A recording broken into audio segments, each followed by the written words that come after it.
Welcome to this deep dive. Today, we're digging into the sources you sent over on a figure who's, well, dominated headlines for years now, Donald J. Trump. That's right. And our materials, they lay him out as this billionaire businessman, a reality TV star, obviously the 45th president, and a really divisive figure. Mm-hmm. So our goal today, just using these sources, Hmm. is to try and piece together the journey they describe. They call his life a roller coaster of success, scandal, and surprise. Exactly. And just to be clear for everyone listening, we're sticking strictly to these sources, no outside takes, just what the material tells us. We'll follow the path they map out from business to, well, everything that followed. Okay, so let's start at the beginning. The sources put his birth in 1946, Queens, New York, Yeah. and born into a family that already had considerable wealth from real estate. And they really stress the father figure, Fred Trump. The sources, they make a point that Fred wasn't just wealthy, he actively groomed Donald in the business, pushed that ambition. Right. It wasn't just like handed over. It was this specific kind of training, according to the material. They also mention his time at the Wharton School of Business. Yeah, and even back then, they describe him as, confident, someone who wanted to be noticed. Then fast forward to the 1980s. This is where the sources really show him breaking out, not just as a developer, but as a celebrity businessman. The Trump brand era. You've Right. got Trump Tower, those Atlantic City casinos. The sources frame it as building this big persona, right? Yeah. All about success, luxury. Exactly. He was consciously crafting an image. And a key part of that, the sources highlight, was his book, The Art of the Deal. Ah, yes. That wasn't just a book. The sources see it as this pivotal thing that took his business story and made it mainstream famous. It kind of locked in that image of him as this master negotiator, made him a household name. Right. And that image, that specific persona, becomes really central to the next big phase. The sources cover the celebrity era, which, really explodes with The Apprentice in the 2000s. Absolutely. The sources explain how that show it turned him into a massive pop culture figure. It took that business image and made it entertainment. And the catchphrase. You're fired. Yeah. Instantly recognizable. It just reinforced that whole decisive, tough leader persona. But with all that visibility came more intense scrutiny. The sources are pretty clear this period wasn't all smooth sailing. There were controversies. Yeah, that's where the materials detail things like business setbacks, multiple bankruptcies tied to his ventures, especially the casinos. Okay. And they also bring up lawsuits. Specifically, they mention accusations of racial discrimination in housing related to his family's business practices from way back, which sort of resurfaced. In his public statements too, right? Yeah. The sources note those often stirred up media frenzies even back then. Yeah. So this era really amplified both sides, the fame and the controversies. It definitely set the stage. And then, according to the sources, comes this really unexpected pivot, which leads us to what the sources call the political earthquake. They actually pinpoint his 2015 presidential announcement as a moment that, quote, changed the world. And his campaign style is described as just completely unconventional, disruptive. The sources really focus on the power of that slogan, Make America Great Again. Right. And his stances on issues. Immigration is a big one. They mention specifically the call for a wall on the Mexico border. Yeah, and trade too, wanting to reshape deals, Yeah. and a very different approach to foreign policy, kind of challenging the old ways.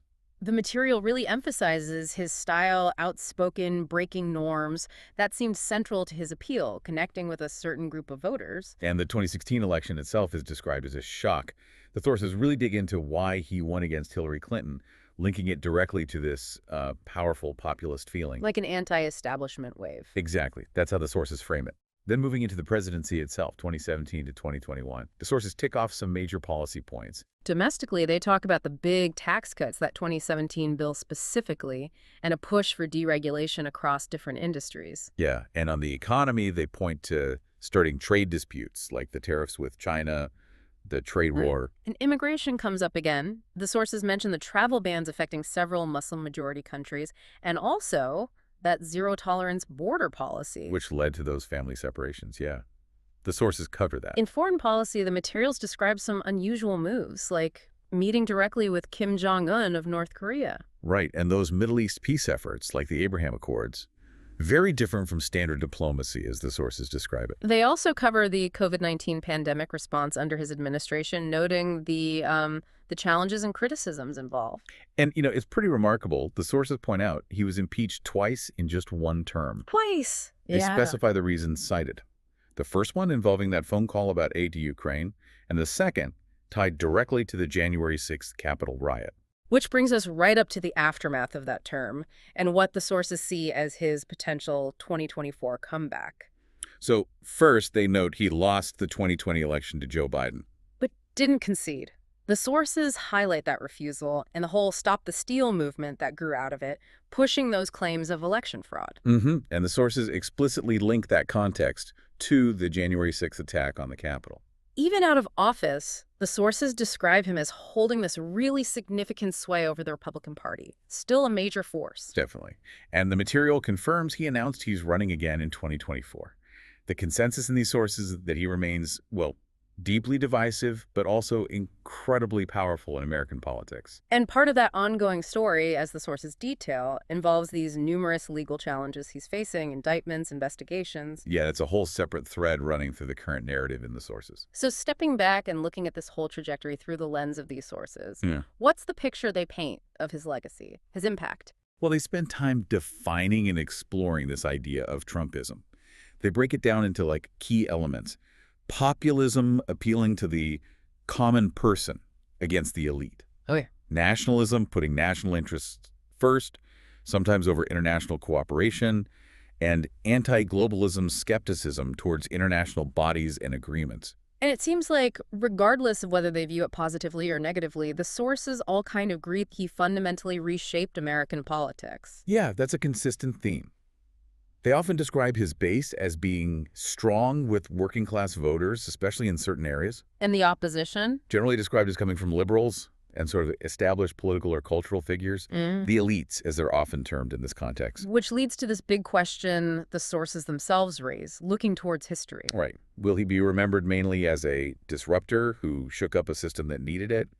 Or as a dangerous figure who posed a threat to democratic norms? And the sources present points on both sides of that argument, don't they? Absolutely. They really illustrate just how polarized the views are on his time in the spotlight. So wrapping up this deep dive based purely on the material we had, it's clear these sources portray Trump as much more than just a businessman or a president. He seems to function as a symbol almost of America's deep cultural and political divides. Yeah, a very complex and contentious figure. And based on everything in these sources, his story is definitely not over. Its impact is still playing out. Which really leaves you, the listener, with a provocative thought pulled straight from this material. Given everything we've just walked through from these sources, what will his next chapter actually bring? For him and for the country. Something to think about. Hopefully exploring these specific source perspectives offered some interesting insights into this really extraordinary public journey.